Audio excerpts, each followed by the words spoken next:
ಎಲ್ಲರಿಗೂ ನಮಸ್ಕಾರ. My food and spirituality ಚಾನಲ್ಗೆ ಸ್ವಾಗತ ಸ್ನೇಹಿತರೆ. ಓಂ ಶ್ರೀ ಜೈ ಜಗನ್ನಾಥ. ಸ್ನೇಹಿತರೆ, ಒಡಿಸ್ಸಾದ ಪುರಿ ಜಗನ್ನಾಥ ರಥಯಾತ್ರೆ 2026 ಜುಲೈ 16 ಗುರುವಾರದಂದು ಅಂದರೆ ನಿನ್ನೆ ಆಷಾಢ ಶುಕ್ಲ ದ್ವಿತೀಯದಂದು ಅತ್ಯಂತ ವಿಜೃಂಭಣೆಯಿಂದ ಆರಂಭವಾಯಿತು.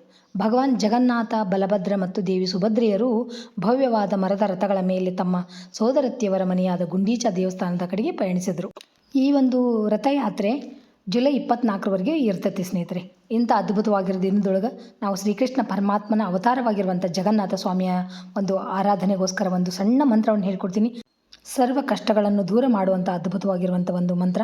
ತಪ್ಪದೆ ನೀವು ಎಲ್ಲರೂ ಹೇಳ್ಕೊಂಡು ಆ ಜಗನ್ನಾಥ ಸ್ವಾಮಿಯ ಅನುಗ್ರಹಕ್ಕೆ ಪಾತ್ರ ಆಗ್ರಿ ಸ್ನೇಹಿತರೆ.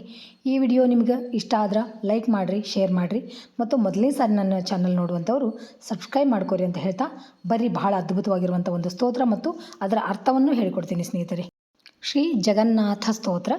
ನೀಲಾಚಲ ನಿವಾಸಾಯ ನಿತ್ಯಾಯ ಪರಮಾತ್ಮನೇ ಬಲಭದ್ರ ಸುಭದ್ರಾಭ್ಯಾಂ ಜಗನ್ನಾಥಾಯ ತೇ ನಮಃ.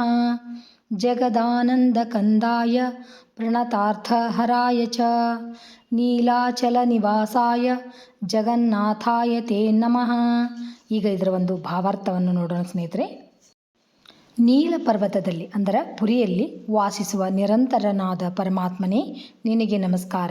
ಬಲಭದ್ರ ಮತ್ತು ಸುಭದ್ರಾ ದೇವಿಯರೊಂದಿಗೆ ನೆಲೆಸಿರುವ ಜಗನ್ನಾಥನೇ ನಿನಗೆ ವಂದನೆಗಳು. ಜಗತ್ತಿಗೆ ಆನಂದವನ್ನು ನೀಡುವವನೇ, ಶರಣಾದವರ ಕಷ್ಟಗಳನ್ನು ಪರಿಹರಿಸುವವನೇ ನಿನಗೆ ಸಾಷ್ಟಾಂಗ ಪ್ರಣಾಮಗಳು ಅಂತ ಅರ್ಥ. ನೋಡಿದ್ರಲ್ಲ, ಸರ್ವ ಕಷ್ಟಗಳನ್ನು, ಶರಣಾದವರ ಕಷ್ಟಗಳನ್ನು ಪರಿಹಾರ ಮಾಡ್ತಾನೆ ಭಗವಂತ. ತಪ್ಪದೆ ನೀವು ಎಲ್ಲರೂ ಹೇಳ್ಕೊಂಡು ಆ ಪ್ರಭು ಜಗನ್ನಾಥ, ಬಲಭದ್ರ ಮತ್ತು ಸುಭದ್ರಾ ದೇವಿಯರ ಅನುಗ್ರಹಕ್ಕೆ ಪಾತ್ರರಾಗ್ರಿ ಅಂತ ಹೇಳ್ತಾ ಥ್ಯಾಂಕ್ಸ್ ಫಾರ್ ವಾಚಿಂಗ್. ಎಲ್ಲರಿಗೂ ನಮಸ್ಕಾರ. ಜೈ ಶ್ರೀಕೃಷ್ಣ. ಮತ್ತು ಇನ್ನೊಂದು ವಿಡಿಯೋದೊಳಗೆ ಭೇಟಿ ಆಗ್ತೀನಿ ಸ್ನೇಹಿತರೆ.